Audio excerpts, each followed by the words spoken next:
We're live in 3, 2...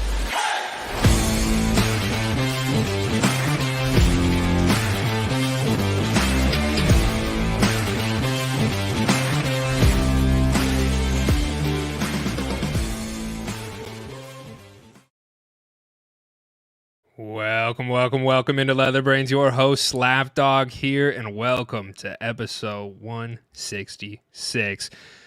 We got a lot to discuss today, and I have the full crew here with me. I have Scotty Del Rey, Alan Casanova Castro, and the Yeti himself. Gentlemen, happy Tuesday. It's great to have you here.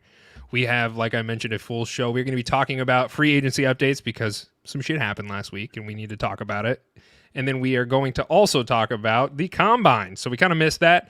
And we're going to kind of give a recap and the highlights and the implications on the Combine here at the end of the show. Let's get started, boys.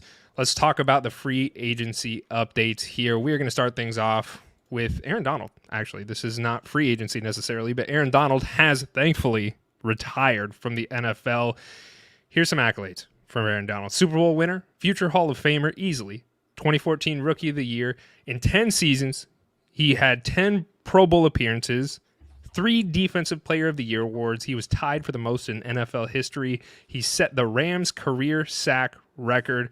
Aaron Donald has finally retired, giving my Cardinals, and especially Kyler Murray, a breath of fresh air because he is a scary, giant human being. Is there anything else you guys want to touch on with that, or you want me to keep this train moving? Quick, How old is he? How old is Aaron Donald? I don't know how old he is. Played for 10 years. So let's say 32. Yeti wins. He's 32 years old. 32.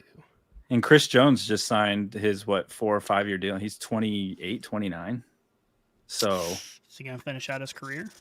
I don't know. That's interesting. But 32 seems, I mean, he's Aaron Donald feels like he's been in the league since like the late 70s. But yeah, I mean, he was with the St. Louis Rams, who, right? Like they've he's been gone for a while now. I think that's part of it. I think it's because St. Louis Rams moved. I think it makes it feel like he's been in the league for like since World War II, and we're like, oh, yeah, he's retiring. But then I looked, and he was 32 years old. I'm like, this dude was born in 91. He's still young in my book, but like 10 years on that body, I guess. Long time. Well, there's also something to be said for retiring at the top of your game. I think exactly. I think if players could choose to do that more often than not, they would. But sometimes that extra 4-year contract just looks too juicy. I mean, you look at it like selfishly, I probably wouldn't end on the top of my career because I want more money. So like, I would probably just try and squeeze as much juice out of the lemon as I can. And if I'm on the decline, I don't give a shit. I just want to get more money. So like, I'll go play on a 2-year, $6 million deal. That's fine. But yeah, that's like Saquon Barkley. There's a Daniel Tosh skit that's out there that talks about athletes retiring. He's like, I'll play on league minimum. He's like, everybody's trying to tell all these people to retire. He's like, oh, what's league minimum? What, half? Whatever, how many $1 million? Yeah, he's like, yeah, to sit on the bench. Yeah, fuck yeah, I'll do that. Every day. Like, why wouldn't you? Every day. I get retiring on top, but I'd be in the same boat. I'd be like, go ahead and bench me, pay me whatever you need. I'm gonna stick around and keep next. Well, I will say I am happy as a Cardinals fan that Aaron Donald has retired, and like you said, Scotty, it is pretty cool. I mean, he had toyed with the idea of retirement last season, so I'm not necessarily surprised by this. But I think the Rams defense is certainly going to look a little bit different without him on the field next season. So congratulations to him, easy future Hall of Famer. There's absolutely no doubt in anybody's mind that he is and has been one of the most dominant defensive linemen in NFL. The modern era. I would also just like to say his last game was against Jared Goff. So thank you, Jared Goff, for ending Aaron Donald's career. Is that the narrative we're spinning here? Is Jared Goff ended his career? Mr. Opio, I hope I said that right, said, someone explain to me how Jerry Jeudy got paid that much. Stay tuned. We will explain all of it because there's so much to explain. Next thing here is Mike Vrabel. He joins the Browns. We highlighted this on over on X, and I actually really like this move. They hired him as a consultant, so he's not in an official coaching position, but Mike Vrabel has been a very consistent head coach for the Titans these last few years, and they parted ways. He's a defensive-minded guy, and overall, I think he did a lot for the Titans as far as making that team better than they had as far as personnel. the Browns defense was already dominant last year. We saw that, and I think Vrabel coming into that mix is only going to make it more dominant. What were your guys' thoughts when you heard Vrabel was going to the Browns? Yeah, I think for me it's exactly what you touched on. You look at you look at when you had to play the Titans. I think it's one of those games where it's like they're not going to like out Jimmy and Joe us necessarily. Like you looked at like their individual pieces. It wasn't anything spectacular, except obviously they had some very key pieces, but it was Vrabel bringing toughness and like a mindset and really game planning against certain teams that it just made it a bitch to play the Titans. And I think when you're the Browns and you're in that division and you have the quarterback situation you have, you can gain any advantage on defense to like maybe, mess with Lamar, mess with Joe Burrow. Like, I think that's exactly what that team needs. They're already a team that's like, damn it, I really don't want to have to play them because you don't know what's going to happen. And I think Vrabel can bring that to this team to kind of game plan and just be a pain in the ass in that division even more. I agree. I really do. I think that, like you said, the quarterback position kind of in the entire offense, Jerry Jeudy getting paid all this money, like there's some question marks there for sure. So doing what they can to toughen up or even more, make that defense even more stout is a good thing for him. And Vrabel will definitively do that. Scotty, did you want to talk about your boy Kyle Pitts here for just a second? Yeah, just a second, because this feels like a bad omen that we just got news of. Because Kirk Cousins obviously going to the Falcons. Us Kyle Pitts truthers have been hoping that might bump him up a little bit, and they had a little public kind of joking dispute about who was going to get to wear number 8. And Kirk Cousins was interviewed, and he said, "Yeah, I offered him money, I offered him all sorts of this stuff, and all he said to me was he just wants targets every game." And I thought, damn good deal. Now Kirk Cousins is not wearing number 8, though. He just decided to wear number 18, and he chose a new number over giving Kyle Pitts targets every game. So is this an indication for you to sell Kyle Pitts now? Is this finally the end of the Kyle Pitts or nothing? I don't know if you've heard me when I've said it before, but it's Kyle Pitts no matter what. That's what Kyle Pitts no matter what. See, Mike TX, he's saying you can't guarantee those targets. Do you think Kirk took like Kyle out into the parking lot and just threw him a few and he's like, "Oh no, fuck that, I'll wear 18." Oh no, never mind.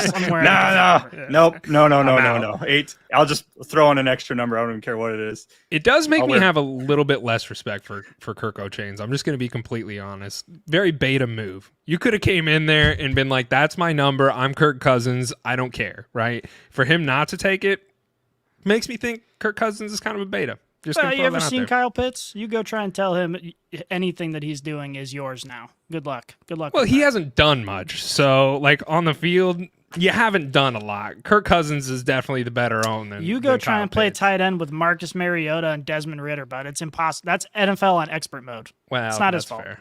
That's fair. I think for Kirk, not super smart because adding that extra number is a little more weight to the jersey, and he's gonna have a tough time. He's just gonna be heavier. More weight on his Achilles. Yeah. He should have just been number 1. Try to go for like the least amount. That's the number he should have went for. Just the least amount of tape on there. Just I'm gonna send him a DM, tell him to switch it again.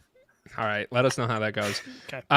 Let's move over and talk about young quarterbacks here for just a moment because we've had some young quarterback movement. I think this is really the talk of the town.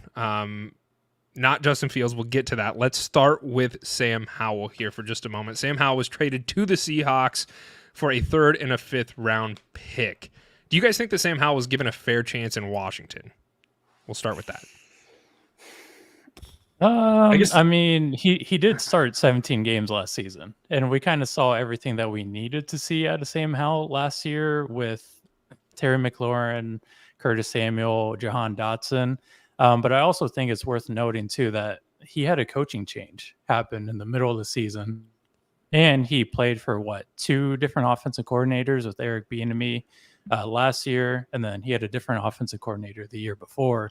So in my mind, these young quarterbacks are getting kind of fucked because they don't have consistency on the coaching side and the play calling side. So I personally, from an NFL perspective, we saw what we needed to see, but it's also like, how are we going to move on from him after 17 games when he changed coordinators and play callers like that? I saw a graphic that, and I wish I had saved it and I didn't, but I saw a comparison of Sam Howell and Josh Allen, and like as far as time that they've both been in the NFL, and Sam Howell actually statistically was doing better in almost every metric than Josh Allen for as long as Sam Howell has been a starting quarterback. I found it to be pretty interesting, and I think that lends some credence to your argument, Yeti, where you don't see that consistency because you're seeing a lot of turnover. My next question is, do you guys believe that Eric Bieniemy showcased the best that Sam Howell has to offer as far as a talent perspective? Because we saw them air out the ball more than they ever had before, and Eric Bieniemy, I think, was a large component of that previous to the offensive coordinator from the season before. Does that hold any credence, or do you guys think that that's a little misconstrued? Well, it's still only 1 year of experience. I mean, you can have the best offense ever, and you still expect the quarterback to improve over time, and he just hasn't been given that opportunity. I think what we saw from Sam Howell was promising enough that he could be a successful quarterback. I don't know if he's going to be Josh Allen, but he's going to be a successful quarterback as long as the situation is conducive to his improvement. And getting rid of him in 1 year is not doing anybody any favors. Obviously, I don't blame them given their draft position, whatever. They have to make their own decisions, all their coaching changes. But certainly Sam Howell, I think, could have been usable going forward. Yeah, I think when you talk about these young quarterbacks, it's their peaks and valleys. Like, I think Sam Howell he was kind of like, I don't know, he was just very even. It like wasn't great. It wasn't like absolutely terrible, but there wasn't anything that you're just like, hey, this is what we're going to hang our hat on as an organization. This is what he does so well that we can't find anywhere else. And I don't think Sam Howell showed anything where you're like, yeah, you got to keep that on your team. Like, sure, he could put up the numbers, but he did have talent around him. Eric Bieniemy made this offense uber successful in the red zone, which led to also a lot of statistics that bumped in his favor. But I mean, it's just one of those things. Like, it kind of sucks. Like, was it totally fair? No, but I also like, would you guys want Sam Howell starting for your team? Well, if you ask the New York Giants, they might have paid him $200 million. Like, it just depends on the situation. I mean, that's exactly what you just described as Daniel Jones to a T, where it's like, yeah, 100%. He's got some upside, but it's not like he's the best thing we've ever seen. Let's give him this ridiculous contract. And if Sam Howell was on a different team, he might have gotten it as well. Aaron Gordon over on Instagram says Sam Howell sucks. My question to you guys is... I'm with him. Okay, so... convinced. Do you think that Geno Smith or Sam Howell is going to be the starter week 1 for Seattle? Is now the question at hand. You asking me? I'm asking all of you. Your guys' thoughts and opinions on, is there a legitimate chance that Sam Howell is a starter week 1 for Seattle? No. Okay. You guys are... No shot. Scotty's looking like Allen, he might not agree with that. Allen said that Sam Howell put up some numbers, and he did, but 2 numbers that didn't really benefit him were 21. He threw 21 picks, which was a league high last year, and then he was sacked 65 times, which is an NFL high as well. So he put up numbers, just not in the right way. Yeah. But again, I mean, it's 1 year. Over the course of experience, you'd expect him to be a little bit more efficient in the pocket, being able to read defenses and that sort of stuff. It's 1 year. Look at it this way. I like finding quarterbacks in the NFL. I almost equate it to like finding a girlfriend. You know pretty fucking quick whether or not you'd like want to have relations with a woman. Like, there isn't like, I don't know. Let's just give him another run. Like, you kind of know. And I think from an NFL perspective, it's like, yeah, you kind of know. You have an inclination. You're like, this guy can do it. And remember, you guys, we're seeing the 17 games live, right? Like, there's a lot of shit that happens at practice. There's a lot of shit that happens at OTAs. There's a lot that happens in the film room. Like, they know. Like, they're pretty clear. And I don't think Sam Howell showed anything on the field that you're like, yes, I want this guy on my team. Well, let me ask you this question. If Mr. Tamian here said that his upside is Walmart Derek Carr, does that make you want to keep him on your team anymore? Absolutely not. I mean, I think they're about even at this point. Derek Carr is like, he is Walmart. So what the fuck is below Walmart? Like Aldi's? No. Shopko. And Kmart, Shopko. Probably. No, Kmart ain't around anymore. I don't think, is Shopko still around? No free ads. Yeah, no free ads. Let's move on. Aaron Schrager says, thoughts on the Giants. They're there. They're a team in the NFL. Are they? I think they're kind of at rock bottom, and that's my thoughts on it. Okay, let's go over to. Did you see Tavian's? Yes, comment? I did. All these Ridiculous. nuts. That was hilarious. Justin Fields. Let's talk about him. He is the talk of the town right now, the quarterback for now, the Steelers. This is going to be a fun conversation because he was traded for a conditional 6th-round pick that could become a 4th-round pick if Fields sees 51% of the playing time. Why on God's green earth would someone like the Commanders, the Vikings, maybe even the Giants not consider trading a conditional 6th-round pick for Justin Fields? I mean, the market for Justin Fields at the beginning of the offseason we thought was going to be a little bit spicier than this. I don't know. Let me give you the insider scoop. And this is like all insider scoops. I have no idea if this is real, but I have seen rumors about it. That Justin Fields was sent on this particular trade because he requested to be sent out of all of the potential suitors to Pittsburgh. And the Bears wanted to do right by Justin Fields, saying, hey, we appreciate all you did. We're going to take less to send you to where you want to go. That sounds like a little bit of pie in the sky BS. That sounds worse. But maybe if that's the case, hey, all these Chicago fans might be a little happier about it. I read the same thing. There's like 5 to 6 teams that were interested in Justin Fields as a backup, and the Bears, they took less because they were so high on we want to do right by Justin Fields, which is complete bullshit. Because if you wanted to do right by Justin Fields, you wouldn't have put him in this situation to begin with. Yeah, you sure. That's a fair argument.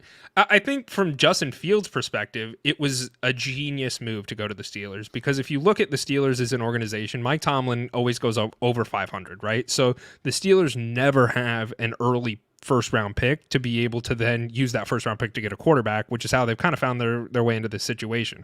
Russell Wilson's on a 1-year deal, right? So if Russell Wilson doesn't work out, Justin Fields may inevitably end up being the starter just based solely on the fact that he's kind of the last guy standing that may or may not offer enough talent to be a 1st-round starter. So, or the starting quarterback, because the Steelers can't get a 1st-round without paying or selling the whole farm to get that 1st-round pick for a quarterback. Let's talk about the Steelers situation a little bit here, because even if Justin Fields works out, or even if Russ works out, look at this division. I mean, they got to compete with Lamar Jackson. They got to compete with Joe Burrow. They got to compete with the Browns, who've found success despite all their dysfunction and injuries. You don't want to say Joe Flacco's name and put some respect on it? Yeah, I respect Joe Flacco. Amen. I know he's a longtime listener, so thanks, Joe. Future Colts starting quarterback.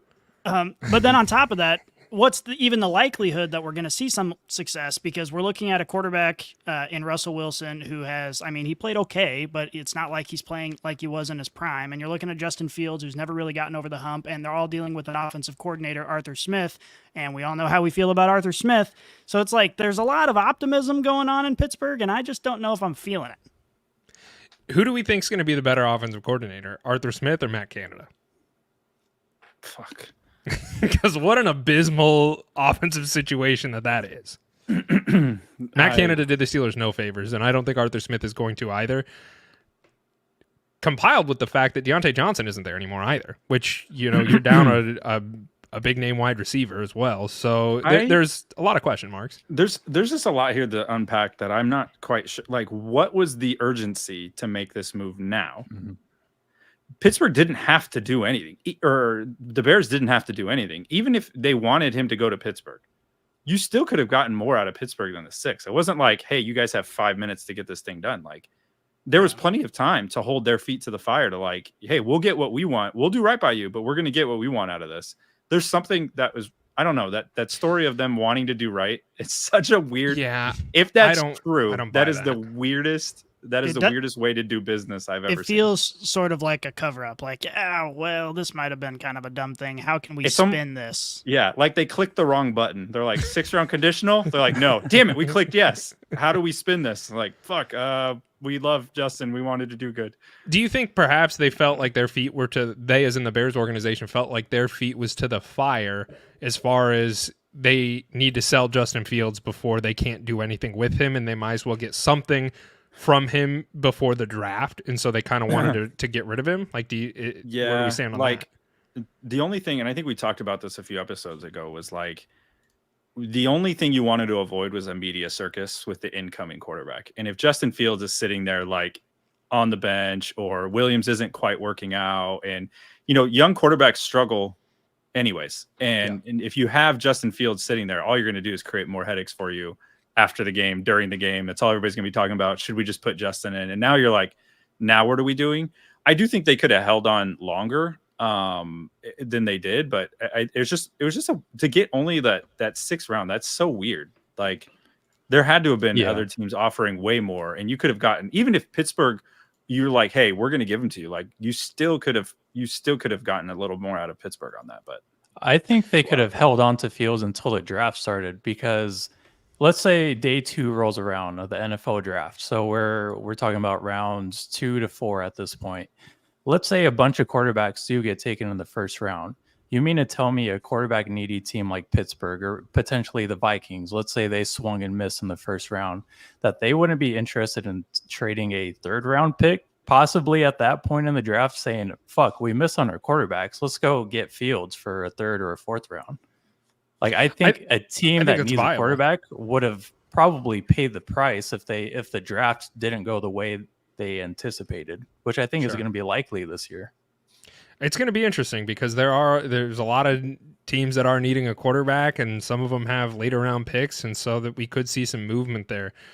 Let's talk about Chicago with Justin Fields for just a second. Did we feel that Justin Fields actually got a fair shake in Chicago? Because he's consistently had different offensive coordinators. He's consistently not had top-tier talent. He's had a struggling offensive line. They bring in DJ Moore. Justin Fields hasn't been able to pass successfully.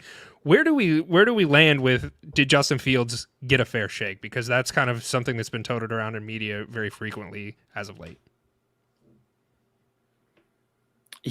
We've talked in our chat. Yet you've posted a lot of like stats on Justin Fields holding the ball too long, taking too many sacks, like not making the right reads, and doing all these things that like got him in this position. I think it's easy to say, oh, his line is letting him down. Oh, his line isn't that great. Like there's only a handful of teams that have like just such stellar lines that you don't have to make a play, or you don't have to go try to create. And so again, this is one of those things where it's like you kind of see it.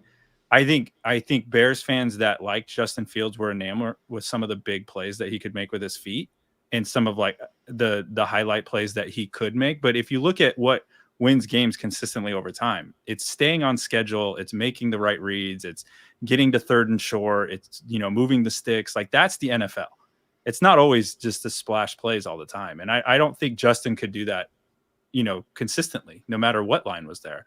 I think playing in Chicago doesn't give you a fair shake. I don't think they developed him at all, but I think there is something to be said about like what he brought to the table as well. I am interested to see what Tomlin can do with him in Pittsburgh. I think there's some upside still to his game where it can get reined in and maybe give him some things to work on. But I think was it fair? Yeah, probably, because a lot of this he did to himself too. I also think Justin Fields in Pittsburgh, we're all talking about, okay, Russ is going to be the starter, and then we'll see kind of what happens from there. I think there's a good chance Tomlin uses Fields in like a Taysom Hill role there. I think Fields might actually get some playing time in Pittsburgh to use some interesting packages on 3rd and short, that sort of thing, because Justin Fields can obviously throw, and then he has that tremendous rushing upside. So I think in certain situations, we're going to see him on the field, alongside with Russell Wilson throughout games. That'll be interesting. But I was someone, I think I agree with what you said, Alan, about Justin Fields. It wasn't the greatest situation, but he didn't pass the eye test all the time as far as consistency.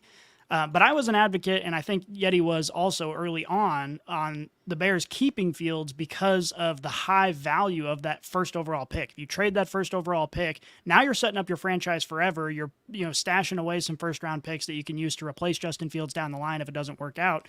And I really do think they should have kept him. But given the situation right now, it's hard to blame them for moving on. I think for me, you look at what the Bears have done recently, and it's kind of, if I was Justin Fields, I would feel like I was shorted, right? Because he consistently was playing with guys named Pringle or Amon-Ra's brother or like Equanimous. And you have all these like tier C level wide receivers. And that was who Justin Fields was playing with for a lot of his career. And you see what the Bears are now have done. They built an entire team for Caleb Williams coming in.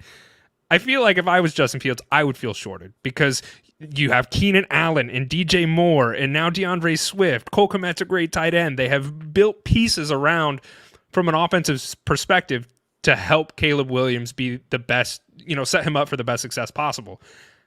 I would be upset if I was Justin Fields. I would be like, you know what? Fuck the Bears. They kind of screwed me over. They didn't set me up for success. And, Alan, I do agree with you. I think that at the end of the day, he has to look in the mirror and take some ownership as far as what he was and was not able to accomplish with the Bears. But if I was him, I would also feel slightly shorted because he never had those opportunities with those big name guys. And that's kind of where I think there is a valid argument that he didn't get the chance to succeed. Basically, what I'm hearing from just hearing the guys talk about this is two things can be right at once in the situation. Sure. I think that Justin Fields didn't get a fair shake in Chicago just based off the players that were around him and the coaching staff that was around him. But I also think that Justin Fields not being a good NFL quarterback it could be correct as well in this situation, because we could make the argument that a good NFL quarterback will make the most out of their situation and not make stupid decisions like we saw Justin Fields make time and time and not be able to throw the ball consistently. That's not a great look for your future NFL quarterback. And so I think Ryan Pace, the Bears GM, he was kind of handcuffed at that point of like, okay, I've seen Justin Fields for 2 seasons now. We haven't made the postseason. We need to get this generational talent that has all the hype around him. He's a Heisman winner. He's won a bunch of games, yada, yada, yada. Like I'm going to be hung over the fire basically if I don't take Caleb Williams in this year's draft. So is that where we're landing? Is do we believe that it is going to be Caleb Williams at the 101? Scotty, you're nodding your head yes? Yeah, well, we've got no reason to believe otherwise at this point. I think if you asked me that question 3 months ago, I was much less confident, but now it seems like it's said and done. Okay. I'm not going to argue that. I think that Caleb Williams is probably going to the Bears. I think we all can kind of agree with that. But Tamian brings up a good question, Scotty, is what if Caleb Williams is a bust? I mean, where do you land on that? And do you have some thoughts and or thoughts on that? I mean, I'm not going to sit here and pretend like I watched every one of Caleb Williams' games. So from what I can tell, looking at his highlights, he's got a ton of upside. I have concerns about some of the off-the-field stuff or the extra stuff that we've seen from him. Obviously everyone knows about him, crying on his mom's shoulder after that loss or painting his nails or whatever it might be. To me, these are all things that obviously seem small in the grand scheme, but they seem like somebody who is crying for attention. And we kind of were affirmed with that with his combine stuff, where he goes to the combine, he doesn't submit his medicals, which is the first time anyone's ever done that. And he said something like, well, there's only one Caleb Williams, so not all these teams need to see my stuff. And then he does all these media interviews despite not participating. Like, it just seems like there's one thing after another that leads me to believe maybe his maturity is not where it needs to be a franchise guy at this point in time. So that makes me a little bit skeptical. But it would also be important to note that all he has to do is average 226 passing yards a game, and he'll be the Bears, leading passer throughout a season in their franchise history. So the bar is set pretty low. He could be successful, and now he's got Keenan Allen. Now he's got DJ Moore, so he could do that. And one other just interesting point, both Keenan Allen and Caleb Williams wear the number 13. So if you were the mitigator of this dispute, are you giving the number 13 to, the established veteran wide receiver, or are you giving it to the franchise quarterback that you're going to rely on for the next however many years? I think this is going to be a good test for Caleb Williams because I tend to agree with you. There are a lot of things that really frustrate me from an outsider just looking in at all the bullshit that Caleb Williams has continued to do. That should be alarming from a maturity perspective. those are things that you should take into consideration. Is this guy seems to want media attention, to want to be in the spotlight every single time. And there is a time and a place for that. Don't get me wrong, but you are not an NFL quarterback yet. You are an incoming NFL quarterback. And for you to sit there, or the people in your camp to sit there and say, my son, I think it was his father that said this, they wanted to, wherever Caleb Williams goes, he should take a percentage of the ownership of the team. And it's like, who in the hell do you think you are?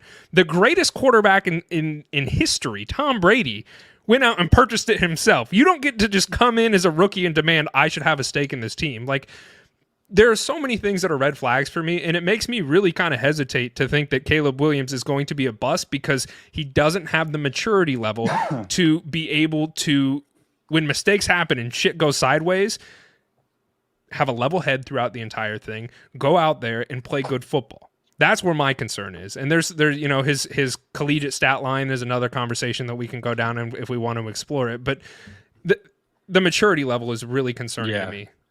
Yeah, I mean, Lincoln Riley's teams traditionally have crazy stat lines for quarterbacks. And then the quarterbacks come into the NFL and it's kind of a mixed bag.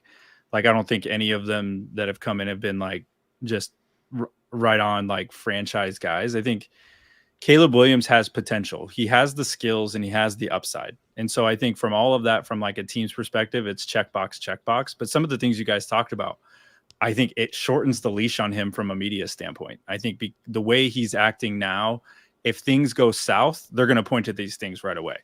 If he starts playing well, they're going to point to these things and be like, look how confident he was. How did anybody miss this? Look at, like, he was so sure of himself. And you look at Joe Burrow. Look, when Joe Burrow came in the league, he was like, oh, look at me. He was like, you know, he dressed the way he did and he talked the way he did. And it was like, oh, he's confident. And, you know, he played well to back it up. And I think that endeared himself to the media. Like, oh my gosh, this guy has swagger. He has all this confidence. And I think you either endear yourself to the media and to the franchise, or you shorten the leash on yourself. And I think Caleb Williams, there's some things, if you go look at his film, and it'll come out as we get closer to the draft, as they'll start picking this apart, is some of the things that he did in college are some of the things that we just roasted Justin Fields for. And that's making on-time throws, like finding the windows quick. Like, you can go where there's guys wide open at like second, third level, and all he does is like he'll do a pirouette out of the pocket and then scramble around and then throw a dart. And it's like, okay, you got there. There was probably an easier way to do it, but you did get there. And I'm wondering how long that style will last. And if Chicago's actually going to be the franchise that's going to take all of those bad habits out of them, or they're going to let it continue to fester like they did with Justin Fields. Alan, I'm glad that you brought up these circus throws that Caleb Williams makes, because that's all we see on Twitter. We see a bunch of highlights on Caleb Williams throwing across his body 20 yards down the field, and oh my God, that was the best thing ever. But we're talking about Pac-12 secondaries. No disrespect to Pac-12 secondaries, but in the NFL, every cornerback is probably running at least a 4.4. Like, they have elite speed, and they're going to get to those balls if you just throw across your body over the middle of the field. Like, some of those amazing looking throws that you make in college are going to be picks in the NFL. And like you alluded to with Caleb Williams, he likes to hold on to the ball more than Justin Fields did actually in college too, which is a huge red flag when you go to the NFL. You hold on to the ball too long, a DN is going to get to you within 3 seconds. Like, you have a very short window to throw the ball and get rid of it, or else you're fucked, right? And Caleb Williams, he doesn't like to sit in the pocket or step up in the pocket. His first thought is a scramble. And in the NFL, look at what Justin Fields did. He did exactly just that. He never stepped up in the pocket. He was always scrambling, even when the pressure wasn't there. And here we are. Justin Fields is no longer with the Bears. So what is that going to say about Caleb Williams in 5 years, 3 years, 4 years? I agree. And Tamian, you know, he's commenting on YouTube, and he brings up a good point. And he said, you know, what about, you know, it looks kind of like Mahomes. It looks like something you'd see out of Mahomes. And I think if you look at where Mahomes is right now, a lot of that is kind of like baked out of his game. It is a little bit more controlled. It is a little bit more on time. He will make those plays if he has to, but more often than not, he's not doing that anymore. And so that's kind of where it's going to come down to with the Chicago's organization. It's like, how much of that are they going to weed out of his game and force him to make those on-time throws? Because again, it's about staying on schedule. It's not about making 30-yard passes every time. It's about staying on schedule, having third and short, moving the sticks and keeping your defense on the sideline so that they can rest. And I don't know if Caleb Williams is going to be able to do that, or if he's pre-wired from his time with Lincoln Riley and how he just plays, that it's just going to be feast or famine. Like, you're either going to get a 40-yard or you're going to have like multiple 3-and-outs in a row, which would be extremely frustrating, especially as we just outlined that offense that Chicago has. Yeah, and then as soon as that starts happening, he'll cry into his painted nails. And what does that say? We'll leave that where it lies. I would say, I think what Yeti said holds a lot of ground as far as like, look at the competition too. And the, you know, we're not playing in the SEC, and prototypically that's where you see a lot of these big name, huge NFL star athletes. A lot of them are in the SEC. In the Pac-12, there are certainly a lot of players coming out of the Pac-12, don't get me wrong, but a Pac-12 defense is not an NFL defense, and you can do all that cutesy shit on the Pac-12 defense a lot better than you can any other NFL defense. So something to just take note of is, you mentioned Patrick Mahomes, and that is getting weeded out of his game, and while he might have some of that ability, that's not what you want. And you're seeing even the best athletes and the best quarterbacks currently of our generation starting to shift away from that as their game evolves. And so, yeah, I do think that is something worth bringing up. Well, and just to tie a bow on that, I mean, as an NFL franchise, what you want out of your quarterback is a CEO. You want somebody, and you want him to be a CEO on and off the field. You want him to command respect when they're getting interviewed in the postgame, and you want him to command respect when they're in the pocket. And if you're making a living off of these off-schedule plays, it's just not going to work at the next level. So I agree with you. All right. I think we're going to play a game, gentlemen. Would you like to play a game? Okay. No. We're going to play. Yeti, I see you touching yourself. We. Okay. Would you rather? This is Would You Rather, QB edition. I think we've all played this game. Correct me if I'm wrong. I think we all should have played this game. Drunk a couple times, yep. Yeah, I think, okay, we'll get a quick warm-up question out of the way, just in case anybody watching or you guys, are wanting a refresher in the rules. All right, Sydney Sweeney or Jennifer Lawrence? Easy. Sydney Sweeney.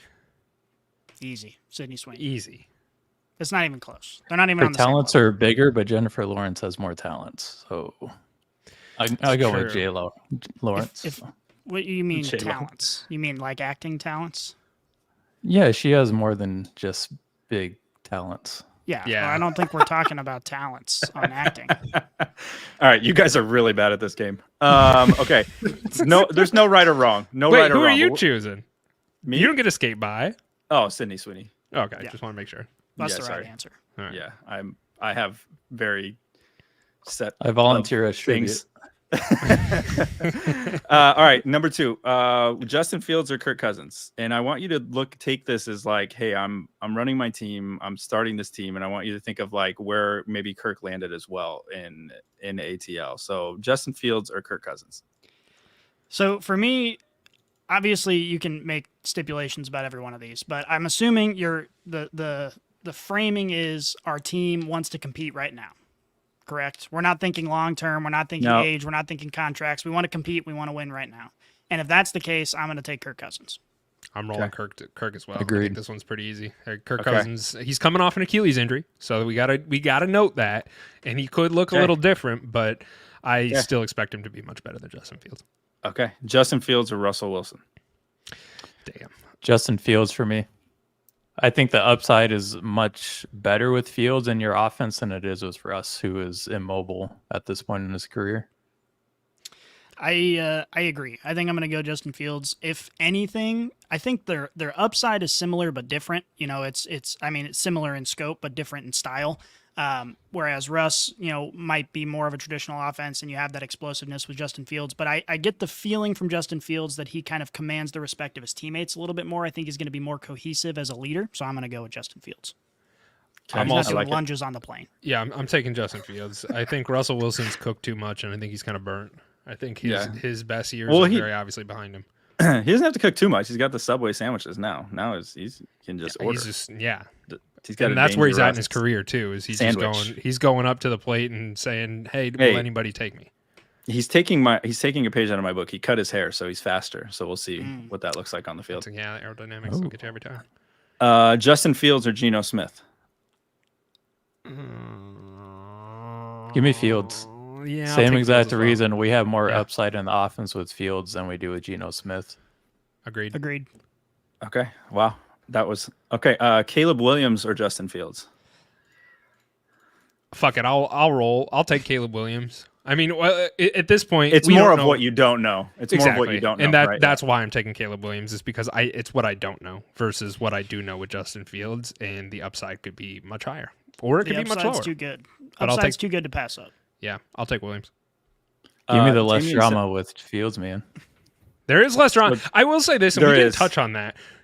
Justin Fields, throughout the entirety of the bullshit that were the Bears organization, remained a very stoic person, and you have to give him some respect for that, because it could have been it was a dumpster fire for him, but he remained very level-headed throughout the whole thing, and I don't think that gets enough respect.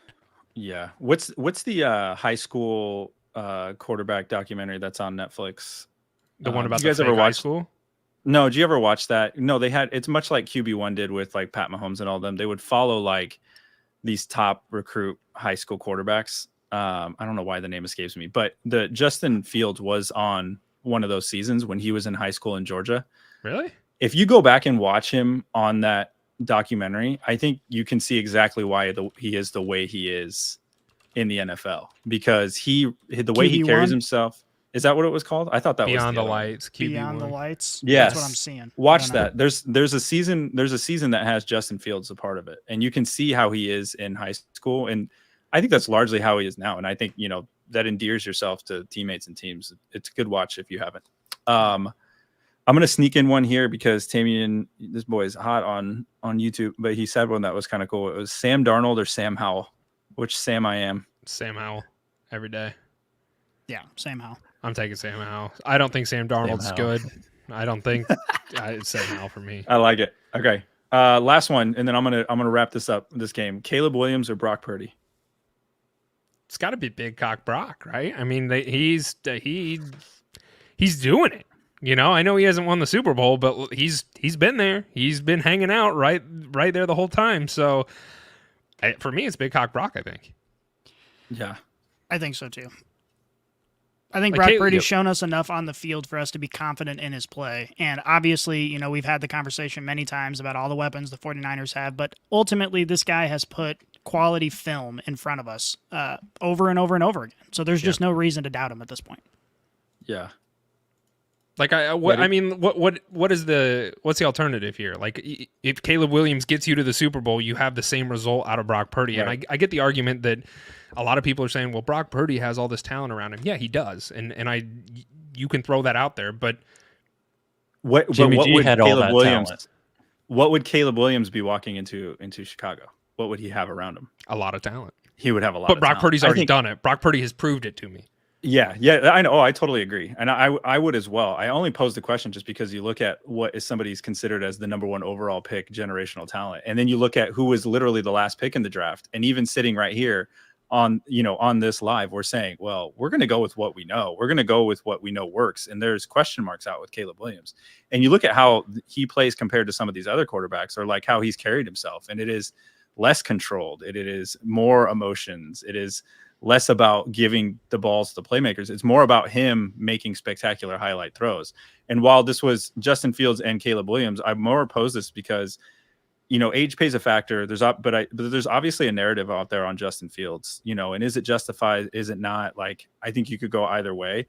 But if Caleb Williams is going into the exact same situation in Chicago and he's unable to develop, and they're unable to develop another quarterback, so now they have two quarterbacks that are considered wildly athletic with very live arms, and they're unable to develop back-to-back quarterbacks. What does that say about Chicago as a franchise? What does that say about them overall? Like, where do they go from there? Like, where does their coaching staff go if they've now basically shit the bed on two quarterbacks that had high upside? But then the flip side is the worst thing that can happen right now to Chicago is Justin Fields, great. He develops under Tomlin. He steadies his game. He's productive. He becomes what everybody thought he would have been in Chicago. And now you're like, this is crazy. Because on paper, Chicago has the better roster. You know, they have a great roster. This is a young roster. And if you look back all the way to like the 2012 Chicago Bears that had Jay Cutler, Matt Forte, Alshon Jeffrey, Brandon Marshall, they had Julius Peppers on defense. They had Brian Urlacher. That team on paper was also really good, but Jay Cutler was kind of and that team went 10-6 and missed the playoffs. So just, you know, there is a fine line with these quarterbacks, and I it's an interesting move. You know, obviously they made their decision with Fields. I think for them is probably the right one, probably more for Justin Fields' benefit. But when you look at Caleb Williams, you got to produce. Now, like, all the pressure is squarely on the Chicago Bears to produce and develop this quarterback, and can they rein in some of these tendencies? So really the game just to play is how some of these NFL teams might have been looking at these quarterbacks. You know, we looked at, why didn't they get Justin Fields? Why didn't they go after Justin Fields? And all of us sitting here have largely similar conversations. Like, can I trust him? And Sure. That's going to be what the narrative is moving forward for both of these guys. And that's just a lot of pressure for a guy too. Like, you know, for him to go in with you know, he wants all the spotlight and stuff like that.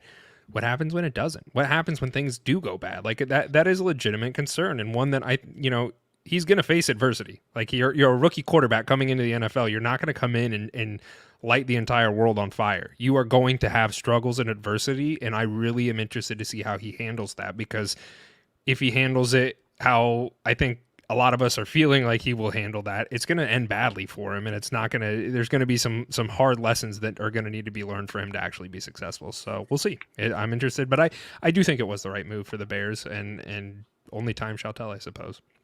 And Alan, you bringing up Jay Cutler made me wonder if they've had a consistent quarterback since Jay Cutler, and honestly, not really. Chicago's been chasing out quarterbacks since Jay Cutler. When you look at who they've taken in the draft. They had Mitchell Trubisky, who they kicked out of town basically pretty quickly. Then they had Fields, who they also just kicked out of Chicago. Caleb Williams, welcome to the list. Welcome QB1. Yeah, it's going to be interesting. QB1. All right. That's for sure. Let's go over to wide receiver movement, because there have been some wide receivers that have moved. We kind of already talked about this, but Keenan Allen was traded to the Bears for a 4th-round pick. I think the Chargers have kind of showed their hand at the build. Obviously, they have their franchise guy in Justin Herbert, but I mean, they not only did they sell Keenan Allen, but Mike Williams was also let go, and he just signed a 1-year deal with the Jets for $15 million. So both of the Chargers, wide receiver 1A and 1B, are now off roster. I think it was probably the right move for the Chargers. I mean, these guys struggled to stay healthy, but I was not expecting Keenan. Like, I thought one of them would go and they'd keep the other one. And when I heard that Keenan Allen was going to the Bears, I was a little bit surprised. Do you guys feel the same? Yeah, my first thought was Keenan Allen struggled to stay healthy, and he played most of his games in a dome. How is he going to stay healthy in Chicago's weather? Like that's just a bit, like, it's tough. It's tough on your body. I think it's a safe move for the Bears. I more question the Chargers and what they're doing. You know, Herbert is obviously getting paid now. Every year that ticks by, he's eating more and more of the salary cap. You have less and less flexibility, and it's like, I don't know where they go from here. Is Justin Herbert just going to hand the ball off now like 35 times a game? Like, I don't know. Gus Edwards? I don't know. They're just going to feed the bus. They're going to do a Harbaugh special.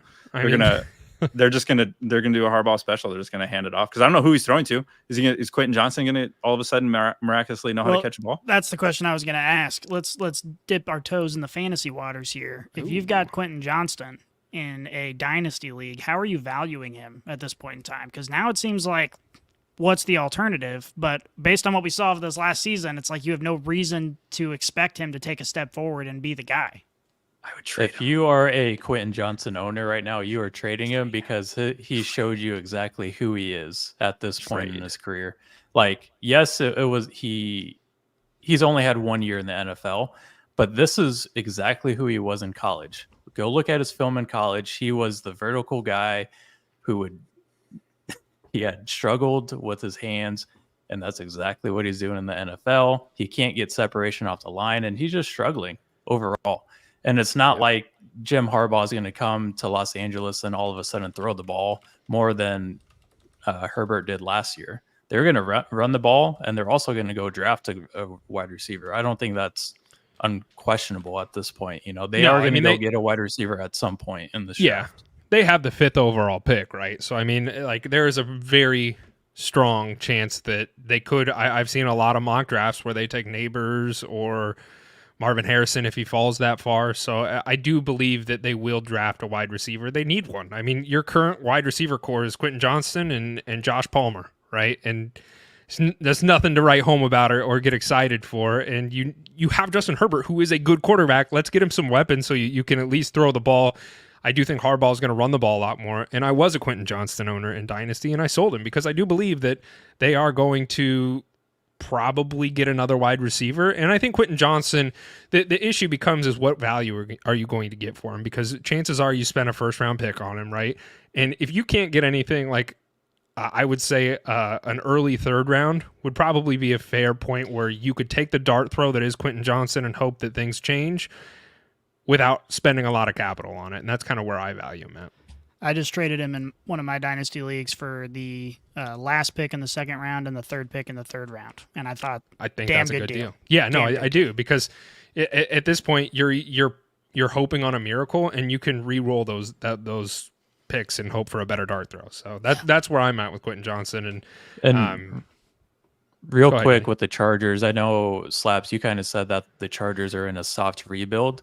Vegas doesn't think so right now, at least in the AFC West. The Chargers are the 2nd favorite to win the AFC West at plus 333, behind the Chiefs, who are minus 250 to win the West again. But it's interesting that the Chargers are that high, considering all the moves that they've made on offense and on defense. Well, let's look at the competition. You have the Broncos, who don't have anybody on their team except Javonte and Cortland Sutton, and then you have the Raiders, who have a decent defense in Devontae Adams, and so it's no quarterback at the moment. So, put some respect on AOC. I think you and I can both agree that AOC is not the long-term solution for the Raiders. But hey, how many games did he win? Well, he won more than Anthony Richardson. Well, Anthony Richardson. When one of those games featured, that was a low blow. That was. When one of those games he won was against Kansas City, where he got 2 defensive touchdowns within 20 seconds and failed to cross the 50 yard. Let's look. To be fair, let's put our realist hats on for a second here. That's what they're hoping for with the defense, though, is to carry him to victories. The Chiefs did it. Yeah, why can't the Raiders?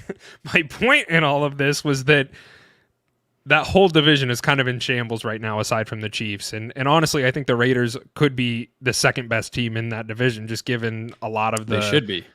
Well, I would hope so. But in time will tell, because I think the other 3 teams are there's a lot of question marks that need to be answered for all 3 of those other teams. So well, I think what you're seeing with the Vegas odds is the Jim Harbaugh effect. I think people are excited that he showed up and have this crazy notion that he's going to turn the Chargers around somehow, even though nobody's been able to do that since Peyton Manning. One interesting thing I saw, it was a note from Schefter that said once Keenan Allen left, Broncos. which what You meant Broncos. Yeah, whatever. Once Keenan Allen, yeah, I'm confused.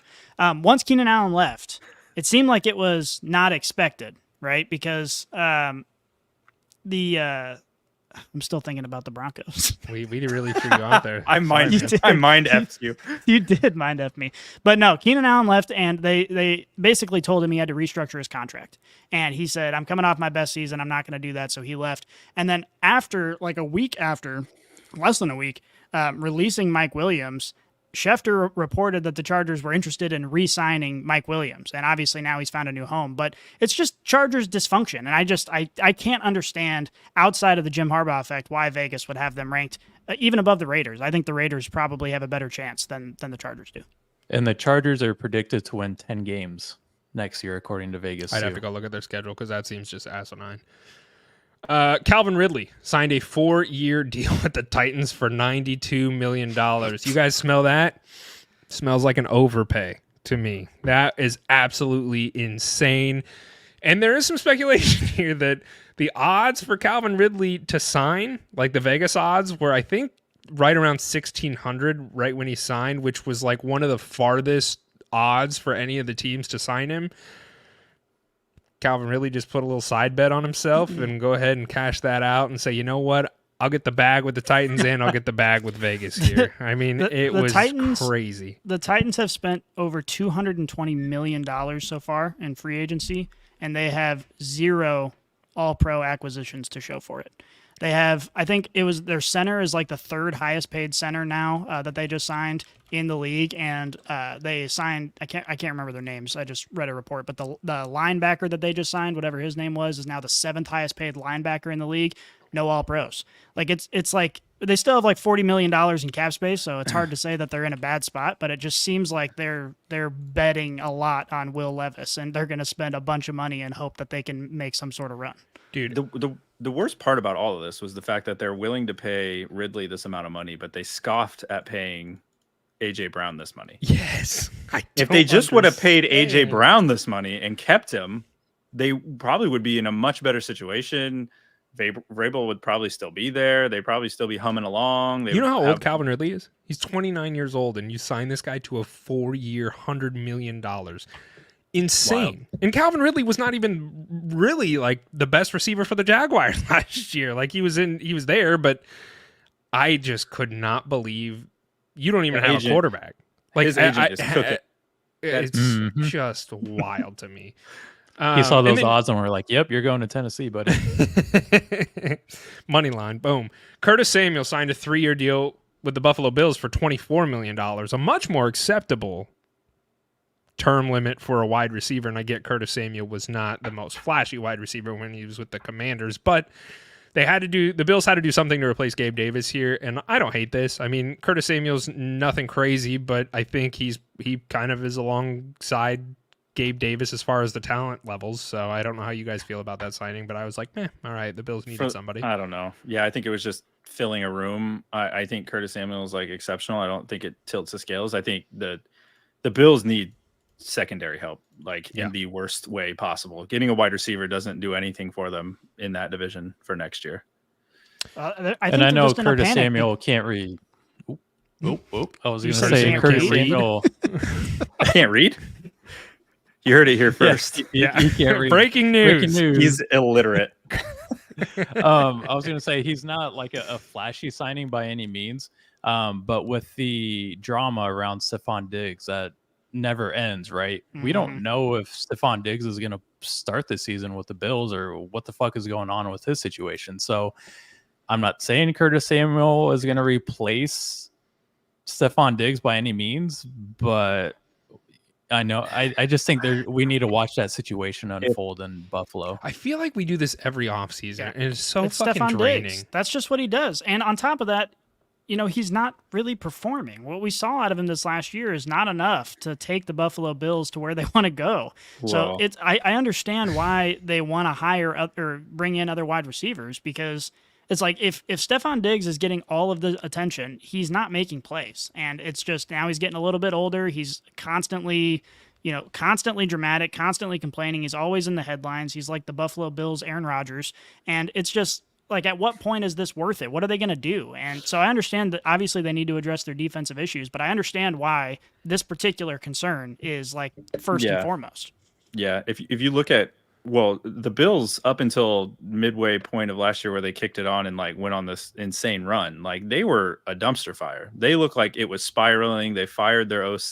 They made all these moves. And part of that switch they made to their offense was they weren't making this like uber conservative effort to get Diggs the ball. Like they were spreading it around. You saw Cook getting featured more in the running game and out of the backfield, and Josh Allen was using his legs a little bit better, and he was, working the tight ends more. And I think that's what's going to be interesting. It may not be anything like explosive. It's probably just going to be like philosophically, where are they going with this offense? And Diggs is getting up there, not performing is a little bit of, I think, Diggs himself, but also kind of like stylistically where the Bills are going with this. And if I'm a Bills fan, it's kind of like, we were dead to rights last year. Like there's a lot we have to fix. Like you can't lean on, hey, we made it to the playoffs. We're A-okay. Cause this is back-to-back years where you shit the bed in the playoffs and you were a shadow of yourself in the playoffs. So there's a lot that needs to get corrected before you could really start to feel good.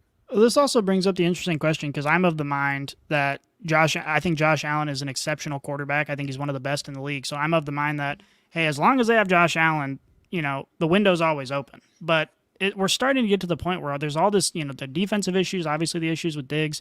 Are we still relatively confident that this is a Bills team that can be really competitive with the top tier in the NFL? Yeah. I mean, like you said, and I have a lot of respect for Josh Allen as well, which makes me want to just say I think the Bills will always be competitive with Josh Allen because that's just who Josh Allen is.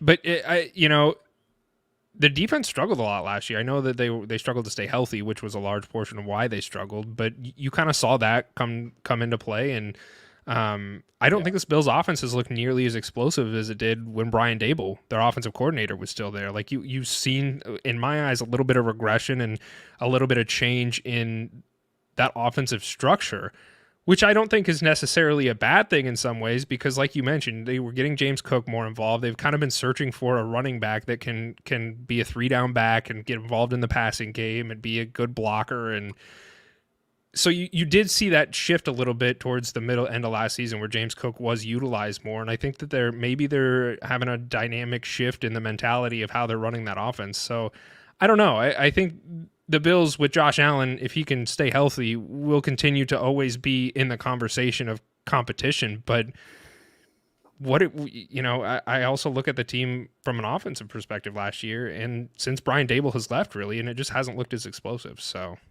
I don't know. And we can say with Josh Allen, they're going to be competitive. But if you look at their division, who's going to challenge them? I mean, we can sit here and say the Jets, right? But Aaron Rodgers, 55 years old, maybe the future vice president of the United States, coming off an Achilles injury. Like, I don't know if I really expect the Jets to challenge them that much. And we can make the argument that the Dolphins fell off a cliff this offseason as well with the departures on their defense. That defense is going to look completely different in addition to losing their defensive coordinator. So they don't really have any competition in that division, and that's going to automatically give them a 4 seed if they win their division, which, I mean, I'll take Josh Allen in the playoffs all day.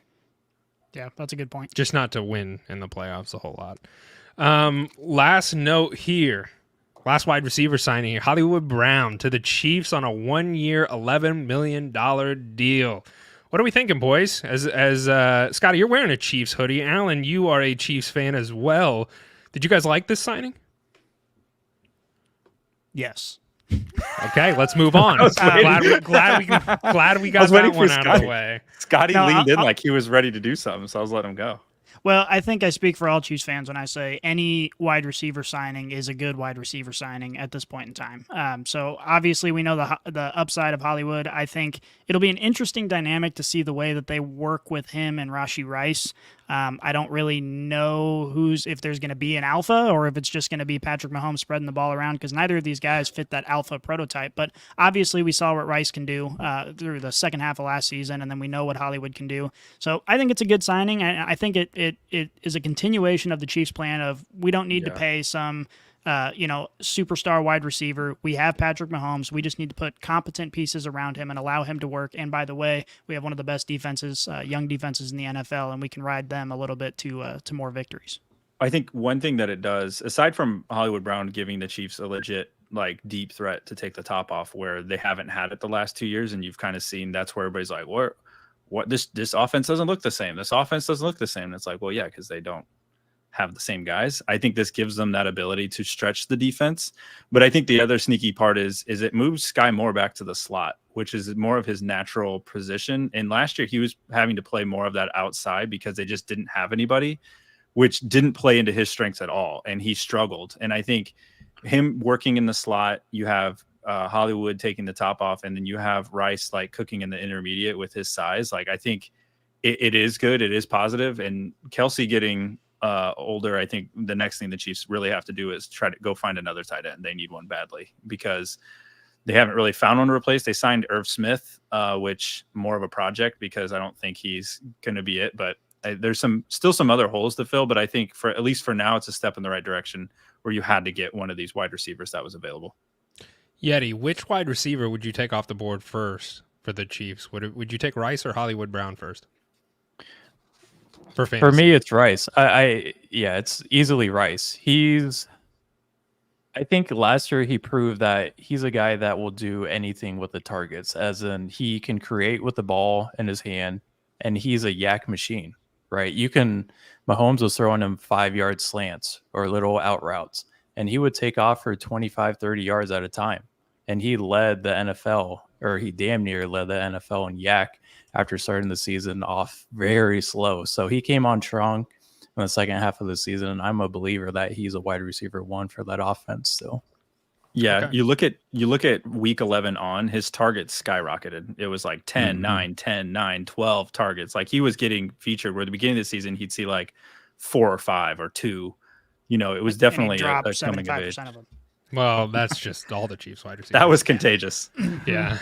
I like the signing. I like Hollywood Brown. I've liked Hollywood Brown when he was with the Ravens. It didn't work out with him in the Cardinals, and he was injured. Kyler was injured. The timing never worked out, and I think this was a good signing for the Chiefs as well as Hollywood. So I'm interested to see a competent wide receiver in that offense. Let's go over to Combine highlights, and then we will wrap this thing up here. Let's start with the Texas wide receivers. Xavier Worthy. I've seen him kind of touted as a potential grab for the Chiefs at wide receiver. He broke the 40-yard dash with a 4.21 40. Tyreek Hill ran a 4.29 40. So is Xavier Worthy the next Tyreek Hill, gentlemen? He's fast. We've seen speed guys Speed that kills. aren't as effective as Tyreek Hill in the league, but He's fast.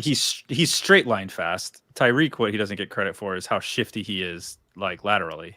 And I don't know if Xavier Worthy is that. But yes, running in a very straight line with no pads on, with your head down, he is very fast. Are we concerned about his size? Yes, I am. Yeah, It reminds me of John Ross. Like John Ross came out and exploded in the 40-yard dash, and he was a return guy in the NFL, and now he's out. So Yeah, that's kind of Xavier Worthy. If he falls late enough in a dynasty draft, I'd grab him, but there are concerns with his size for me.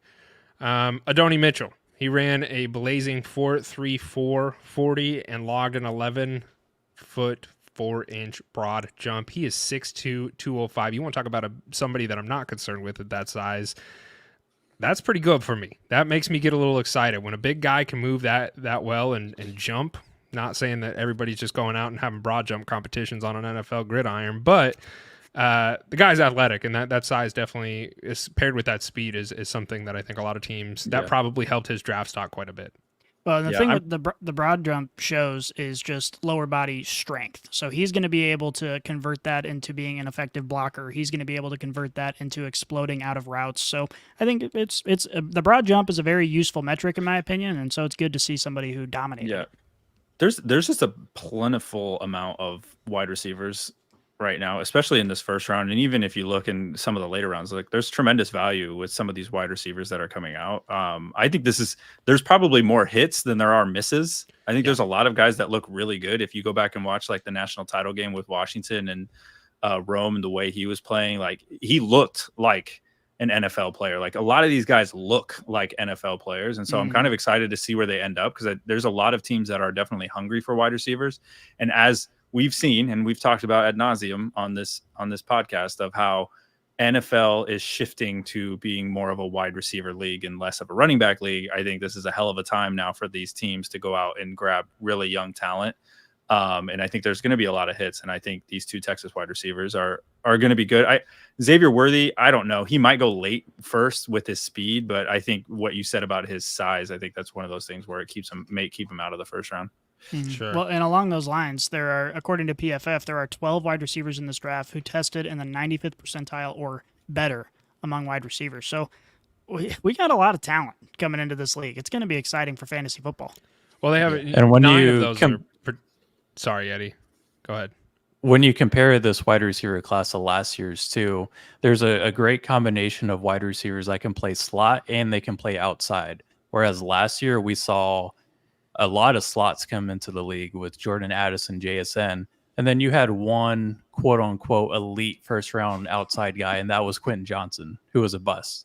So I think we're spoiled with this draft as far as wide receivers go. And like Alan said, I think we're going to see a lot more hits than misses this year. I agree. There's projected roughly 9 wide receivers this year could go in the first round. It's kind of projections, which is super fun for fantasy football. That makes me get a little excited. So, and then there's also some offensive tackles. You know, the big guys, they are not nearly as sexy or appealing for a team to draft, but they're incredibly important. There is currently 6 offensive tackles that are projected to go in the first round here. So that's really exciting as well. I don't know if we need to go into super big detail on those guys at this point, but something worth noting, because getting your OT, getting your offensive line really in general stout is a really big need for a lot of teams that, like I said, it's not sexy, but it's definitely needed. The only thing I want to call out is I could see this being a Harbaugh move is drafting Joe Alt instead of taking a wide receiver and beefing up his O-line. He loves his O-line. He loves being stout in the trenches. I think it's wildly important. But if you're holding on to Justin Herbert, or you have we just said, trade Quentin Johnson. Like I see a world where they don't even go after a quarter, or they don't even go after a wide receiver right away and run. Yeah, maybe they take their chances in the second round with how deep this wide receiver class is too. Good. That's a really good call out. Yeah. And then some combine winners at the quarterback position. Bo Nix for Oregon. He looked really great, as well as Michael Penix and JJ McCarthy. I've seen JJ McCarthy, I think at the start of this offseason, he was kind of like a second round pick, is kind of where a lot of teams had him at. And it sounds like he's kind of cemented himself in the first round. So I think even last night he had dinner with the Giants and is expected to do so with the Commanders, I believe it is, as well. So, there's some shout out Yeti on that one, because Yeti just said last week, I think he thinks we're going to see more quarterbacks go in the first round than are expected. And you look at, just those guys that you named, some of them right out of the college season were talked about being second rounders. And now we're all like, well, fringe first rounders, mid first rounders. They're all like that, I see JJ McCarthy, especially, I think maybe somebody like the Vikings, either taking him or trading back to take him, or he just looks like a Vikings quarterback. He looks like that's all the team, and probably it's because Kirk Cousins. I was going to say, his Cole swagger. JJ McCarthy has some Cole swagger as well.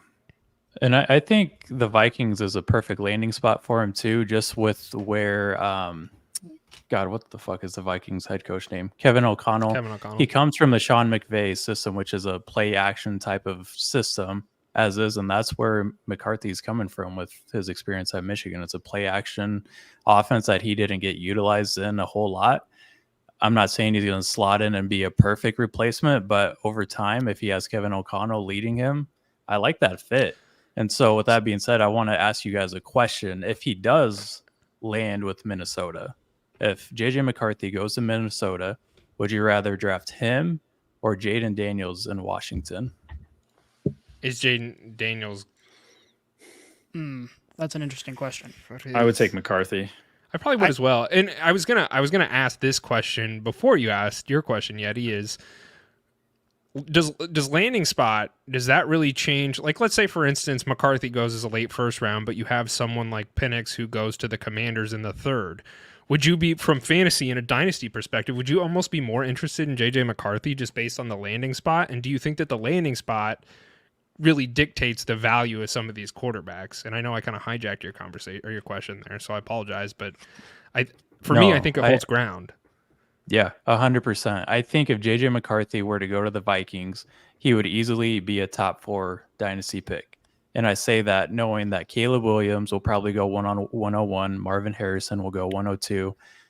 And honestly, I think you can make the case for McCarthy being the 103, depending on where Drake May and Jaden Daniels go. Depending on their landing spots, like if Drake May were to go to New England, I would much rather have JJ McCarthy. If Jaden Daniels went to Washington, okay, I might take Jaden Daniels there just because of his rushing upside. But as far as fits go, JJ McCarthy just completely fits that offense, and he has weapons around him with a hopefully healthy TJ Hawkinson to start the season, and then JJ is going to be there, and Jordan Addison. Yeah, let's say it's not McCarthy.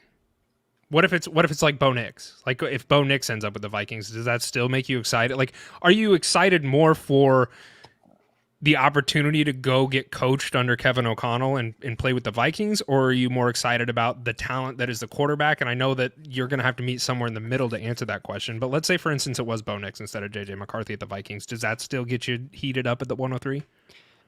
For me, anyway, I think Jaden Daniels would probably take over Bo Nix to the Vikings. But I will say, if I was a wide receiver in this class, or if I was a quarterback in this class, I would want to go to the Vikings. I think that's hands down the best spot for a rookie quarterback. And there is something from a fantasy perspective to say there, because obviously you've got all the weapons, and it's an opportunity, I think, for any of these rookie quarterbacks to come in and make an immediate splash in the league. So you do have to value that when you're drafting. And so whoever goes to the Vikings is going to be ranked significantly higher than they would be on almost any other team, in my opinion. Bo Nix, if he were to go to Minnesota, though, I would project him to be more of a project guy where he wouldn't start right away. He might start later on in the season, whereas JJ McCarthy, if he were to go, let's say the Vikings straight up to the 4 spot or the 5 spot to get JJ McCarthy, I think he's a day 1 starter over Sam Darnold. Whereas if Bo Nix gets drafted there, let's say in the 2nd or the 3rd round, I think Sam Darnold is that bridge quarterback that starts for like 6 to 8 weeks. He sucks, and then Bo Nix replaces him. I think the thing that's tough for me is I watched Bo Nix when he was at Auburn, and he did not look anything close to being like an NFL quarterback. And then he goes to Oregon, and maybe it's probably a little bit the style. It's a little bit of how they play at Oregon. Yeah, those are fast uniforms, and. But you look at where he was there, it kind of came out of nowhere almost, because he wasn't anything flashy at all. And then it was like, oh my gosh, this potential Heisman. And I'm like, I don't know.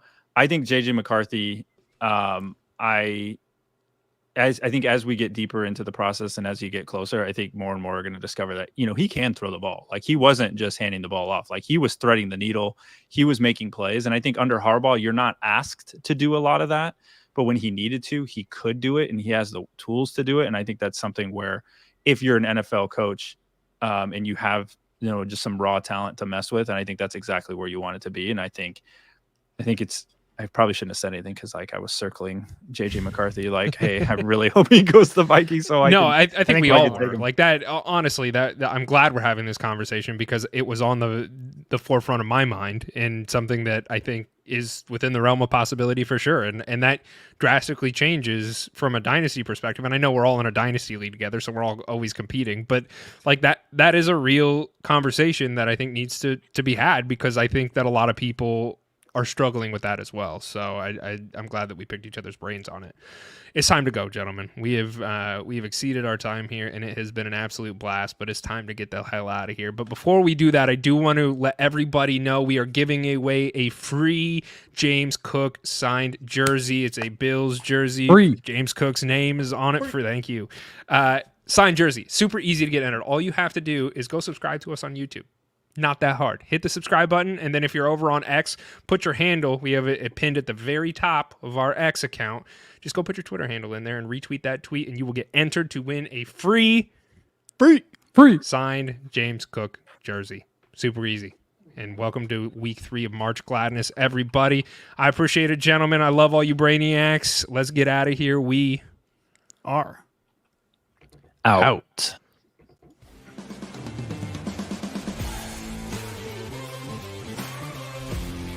If you enjoyed this episode, make sure you tune into our new releases every week on your favorite podcast app.